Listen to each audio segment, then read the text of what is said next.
Alright, welcome back to my YouTube channel. I'm Andy's Vlog. Eto, talagang matindi ang natuklasan ho nitong si General Torre kasama ang kanyang mga tauhan dito ho sa matinding paghuli kay Kibuloy. Mantakin mo, itong pinagtataguan ni Kibuloy diyan sa loob ng KOGC ay konektado sa airport. Naku, paano ba nangyari yun? Ay talagang painit ng painit ho itong mga revelasyon na bagamat ito ay dapat confidential at hindi na nilalabas sa social media, subalit nagkakaroon po ng kaunting padaan, kaunting impormasyon na nilalabas ho. Hindi yan complete details na nilalabas nitong si General Torre. Yan po ang latest update na ipinahayag ko nitong director po ng Davao na si General Torre, na ang kanilang natuklasan na itong pinagtataguan ni Kibuloy diyan ho sa loob ng KOGC ay konektado sa airport. Talagang paano naging konektado ito? Ito ba ay mayroong kaukulang daan papuntang airport? At ano ang ginagamit nila na daan para makalusot ng airport, mga kaibigan? Wag po kayong alis. Yan po ay ipapakita ko sa inyo ang pahayag at resibo nitong si General Torre na porsigido at pinaninindigan na talagang hulihin ni General Torre itong si Kibuloy na nandiyan ho, nagtatago sa loob ng KOGC. Ito ay malaking hamon kay General Torre, sapagkat hindi lang isang beses, maraming beses na ho na kanyang pinatunayan na positive. Kulang lang sabihin niya na 100%. Hindi niya nababanggit na 100% But sa kanyang mga pahayag at sa kanyang pag-aaral na binibitawan sa social media ay naninindigan siya na nandiyan sa loob ng KOGC itong si Kibuloy. Bagamat ito po ang bagong latest update, ang natuklasan ay konektado ang pinagtataguan ni Kibuloy buhat diyan sa loob ng KOGC papuntang airport. Nako. Abagay, magaling din itong gumather ng mga impormasyon itong si General Torre, in fairness naman, sapagkat bago siya magbitaw ng anumang impormasyon, alam ko ay napag-aralan nila at mayroon po silang mga positibo. Mayroon nagkakaroon po sila ng hindi lang po by marites, kahit may nagbigay sa kanila ng impormasyon ay nagbibitaw sila, ay nagkakaroon po sila muna ng masusing validation, pagsusuri, at nang sa ganun hindi sila mapahiya.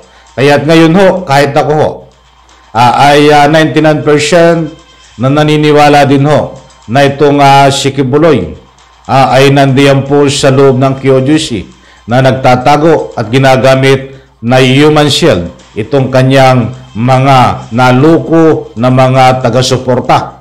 Ba't ang tanong, baka ito ay sabi nga dito sa natuklasan na konektado itong taguan ni Kibuloy dito sa airport. Ay baka ito mamay nakatakas na, hindi kaya? Ano po ang nangyayari at ano ang mangyayari kahit konektado itong taguan ni Kibuloy dito sa airport? Ibig sabihin na nung hindi pa siya wanted, ay ito ang kanyang ginagamit na daanan buhat sa loob ng KOGC ay papuntang airport, konektado. Yun ang ginagamit niya. Talagang matindi ang ano nito. Matindi ang karisma, ano. Mantakin mo, isang bahay, isang compound, konektado papuntang airport ng daanan, lagusan. Diba? How come? Siyempre hindi natin maalis sa duda at isa-isip, lalo't nung natuklasan yan, na pwedeng gamitin ni Kibuloy sa pagtakas yan dahil si Kibuloy ay pinaninindigan ng PNP na nandiyan sa loob ng QOGC, pwedeng gamitin yan na pagtakas kapag nakakakuha ng pagkakataon. Dahil madaling makatakas siya, di ba? About ang tanong, paano pa ito makakatakas ngayon kung siya ay nagbabalak na tumakas? Mayroon nga ba siyang kalayaan para tumakas? Dahil konektado yung kanyang lagusan, sakay ng kanyang helikopter. Bayan ng mga kaibigan, nandyan po sa screen. Ibibigay ko po sa inyo ang resibo. Pwede nyo pong i-screenshot. Nandyan po. Buhato dito sa UNTV. Ilang oras lang po nakakaraan itong balita na ito. Konektado sa airport. Hangar sa QOGC site.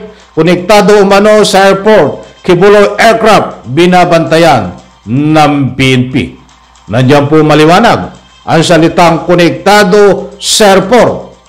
Binabantayan Kibuloy aircraft ng PNP. Nako po. At babasahin po natin mga kaibigan ang nilalaman nito. Heto, para mabilis.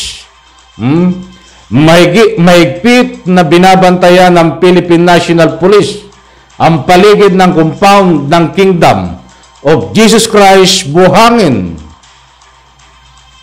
Nasa na?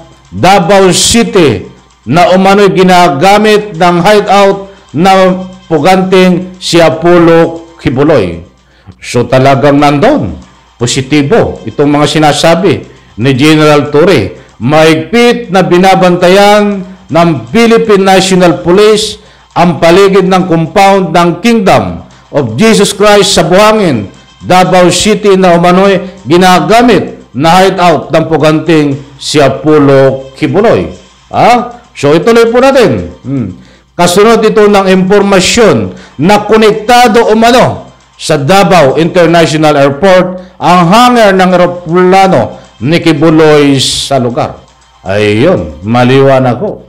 Ibig sabihin yung hangar ng eroplano niya ay konektado doon po sa airport. Sapagkat malapit lang ho daw ito sa airport Ito nga QOGC compound. Ayon po sa ating mga impormasyon na nakukuha. So wala pong dapat ipag-alala ang taong bayan na nandun ang pagdududa na baka ito ay makatakas damit ang kanyang eroplano.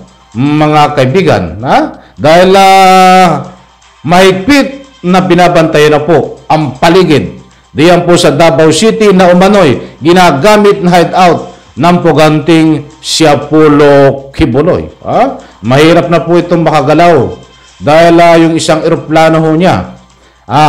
Hindi ko lang alam kung itong helicopter ay kasama sa mga na-freeze. But doon po sa nabasa natin na artikulo na pagkatiwalaan at isang balita din na mapagkakatiwalaan eroplano ho ay kasama sa mga na-freeze na hindi niya po pwedeng magalaw at magamit. At ito ay wala po tayong malinaw kung kasama itong helicopter sa mga na-freeze. But anyway, bibigyan po natin ng linaw lahat yan. Ang mga ari-arian, ang mga eroplano, kung aling mga ari-arian, kung aling mga eroplano, kung aling helicopter ba ay kasama, kasi hindi po nabanggit sa mga na-freeze. Ang maliwanag lang po doon, bank account, napakaraming bank account, mga bank account ng kanyang mga tagasunod na nadamay din na ika nga po pinraise. But wala, hindi po malinaw dyan. Hindi inisa-isa kung aling ari-arian ho. Ito bang pinagtataguan ni Kibuloy ay pilit pa rin po ako na kumukuha ng mga impormasyon, kumakalap ng matitibay na dokumento para maibigay sa inyo na itong tinatawag na KOGC compound ay kung kasama dito sa mga na-fresh. Kasi ang binabanggit lang po doon ay ari-arian at may nabanggit din pong mga address kung saang ari-arian, but hindi po in-identify doon kung itong mismo compound na pinagtataguan ngayon ni Kibuloy ay kasama sa mga na-fresh. Kasi kung kasama ho ito sa mga na-fresh, ang gusto kong ipunto, hindi na dapat galawin yan at pwedeng ipaalisin lahat ng taong nakatira diyan at walang matitira. Kahit si Kibuloy na nagtatago diyan, ika nga po, ay pwedeng paalisin. Paano mangyayari yun? Ibig sabihin, madali na ang paghuli sa kanya, mga kaibigan. So, inaabangan ko po yan. Huwag po kayong mag-alala. At dahil ayaw ko kayong mabigyan ng anumang fake news, ay nangangala po tayo na ika nga po ay mga pahayag dito at tunay na ika nga po ay nakapaloob doon sa lumabas na press order ng Court of Appeals, mga kaibigan. So, maliwanag po dito, hindi po nahuhuli pa si Kibuloy. Alam ko magtatanong kayo, ang bagal naman. Bakit hindi pa nahuhuli itong si Kibuloy? Bakit wala pang action? Lahat po yan ay nire-respeto ko, mga mahal kong taga-subaybay. But ang gusto ko pong ihatid, ipunto, mga kaibigan, ay gumagawa na po ng aksyon. Itong si General Torre, na ipaliwanag ko na po yan. At siyempre, katulad po sa mga operational matter, hindi na po pwede natin discussin yan. Ilahad dito sa atin sa social media kung ano ang mga hakbang na confidential na galawan nitong si General Torre para sa mapayapa na pag-aristo kay Kibuloy na di umano ayon na pinatunayan, positibo na pinatunayan ni General Torre na nagtatago diyan sa compound ng KOGC na natuklasan po nila na konektado ang kanyang pinagtataguan sa airport.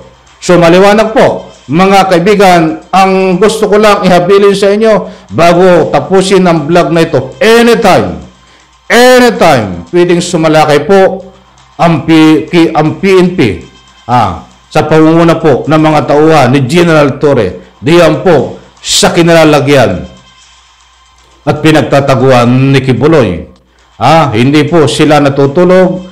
Muli kong uulitin, ang binitawang kahapon ni General Torre ay mayroon na po silang inihanda strategy, taktika kung paano maaresto si Kibuloy ng mapayapa, matiwasay, walang masusugatan. Sa pamagitan po nila ng kanilang mga strategy, but hindi pwede po nilang sabihin. Kaya anytime ho, muli kong ulitin, pwede silang umaksyon, arestuhin itong si Kibuloy. Gusto ko pong linawin, hindi po galing sa akin. Tayo po ay may pinagbabatayan na si Kibuloy ay nandiyan nagtatago sa loob ng compound ng KOGC. Konektado ang compound na yan na pinagtataguan ni Kibuloy sa airport. Yan po ay mayroon po tayong pinagbabatayan, hindi ko sariling kuro-kuro, mga kaibigan. Buti ho na pinapaliwanag ko sa inyo dahil ayaw ko po kayong mabigyan ng anumang fake news, mga kaibigan. Muli po, maraming salamat. Isa-like ko sa video na ito. Sa lahat ng hindi po nakasubscribe pa sa aking maliit na YouTube channel, please subscribe. Sabay-sabay po nating i-like ang video na ito. Bye-bye. Palapakan.